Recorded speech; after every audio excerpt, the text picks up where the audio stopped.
Salut à tous et bienvenue à votre programme d'édification qui a pour but de vous encourager et vous redonner de l'espoir dans les situations difficiles de la vie. Nous allons parler aujourd'hui du langage. Fais attention à ce qui sort de ta bouche. Bien des fois dans la vie, le cumul de mauvaises expériences nous pousse à développer des pensées négatives et à les confesser de nos bouches.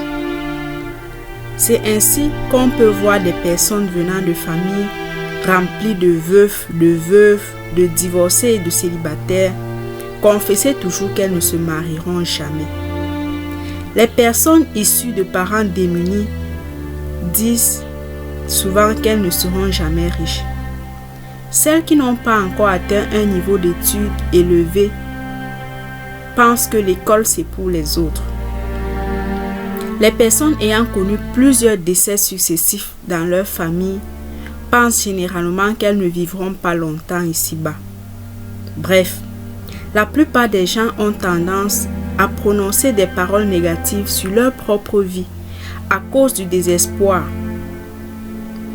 Je suis pauvre, je suis bête, je suis malade, je suis misérable, je suis maudit, je ne suis personne. Telles sont les paroles prononcées très souvent. Après avoir cultivé cette habitude de mauvaises paroles sur elle-même, elle les déverse sur d'autres personnes autour d'elle sans même en mesurer les conséquences. Peut-être tu as l'habitude de dire à tes enfants: tu es têtu, tes enfants vont te ressembler. Ou encore, tu es feignant, idiot, bête, nul. Tu vas même souvent plus loin en les insultant sorciers, vampires, marabouts, féticheurs, ainsi de suite. Et tu penses que ces propos ne sont que des mots. Tu as l'habitude de dire: tous les hommes sont infidèles, donc ton conjoint te trompe alors que tu n'as même aucune preuve de son infidélité. Plusieurs fois tu dis: tout le monde est malhonnête, les hommes sont méchants. C'est ainsi que tu attires toujours le négatif sur ta vie. Pourtant, la Bible dit dans le livre de Proverbes 18, verset 21, la mort et la vie sont au pouvoir de la langue. Quiconque l'aime en mangera les fruits. Sur ta langue a été déposé un grand pouvoir. Fais attention à ce qui sort de ta bouche. Peut-être la jalousie a fait de toi un champion de médisance. Tu te sens incapable de réaliser quelque chose de bon et préfères te réconforter en calomniant les autres. Tu as toujours à redire sur la vie des autres, toujours quelque chose à critiquer, à murmurer. Et qu'Ecclésiaste 5 au verset 6 dit: ne permets pas à ta bouche de faire pécher ta chair. Tu as l'autorité sur ta bouche. Ne permets pas à la colère, au désespoir, à la jalousie, à la haine, à ton ego de contrôler tes propos. Utilise ta bouche pour réconcilier, bénir, bâtir, encourager, élever, apprécier, couvrir les faiblesses des autres. Refuse d'être le tueur de vision, de potentiel, de projet, d'ambition par tes propos. Refuse d'être une pierre d'achoppement pour le progrès des autres.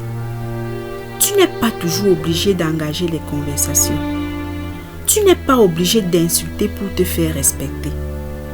Tu n'es pas obligé de saboter les autres pour te sentir supérieur à eux. Ce qui sort de ta bouche est le reflet de qui tu es. Sache que ceux qui prennent la peine d'écouter tes ragots se méfient eux-mêmes de toi. Fuis la compagnie des personnes commères et de celles qui sont toujours oisives. Car celui qui parle mal des autres près de toi finira par parler mal de toi près des autres. Le Seigneur veut faire de toi quelqu'un de meilleur. Il est capable de te transformer afin que ta bouche devienne un instrument de bénédiction pour les autres. 1 Pierre 3 au verset 10 dit: si quelqu'un en effet veut aimer la vie et voir des jours heureux, qu'il préserve sa langue du mal et ses lèvres des paroles trompeuses. Aimes-tu la vie? Alors change de langage à partir de maintenant. Ouvre ta bouche et commence à changer les paroles négatives que tu as eu à prononcer en paroles positives. Et si quelqu'un prononce une parole négative sur ta vie, ne te tais pas. Change-la directement en paroles positives. Déclare la santé sur ta vie. Déclare que tu es beau, belle. Déclare que tu es sage, intelligent. Déclare que tu es riche. Déclare que tu es un modèle dans ta famille, dans ton entourage. Déclare que tu es un instrument de paix, de réconciliation. N'attends pas de voir cela sur ta vie avant de le déclarer. Déclare par la foi. Par tes paroles, appelle dans ta vie ce que tu n'as pas. Jésus est prêt à changer ton caractère. Reconnais que de toi-même, tu ne peux y arriver. Parle-lui seul à seul là où tu es et laisse-le faire de toi la personne qu'il veut que tu sois. Ne baisse pas les bras dans ce nouvel engagement. Fortifie-toi et prends courage. Tu es plus que vainqueur sur tes paroles.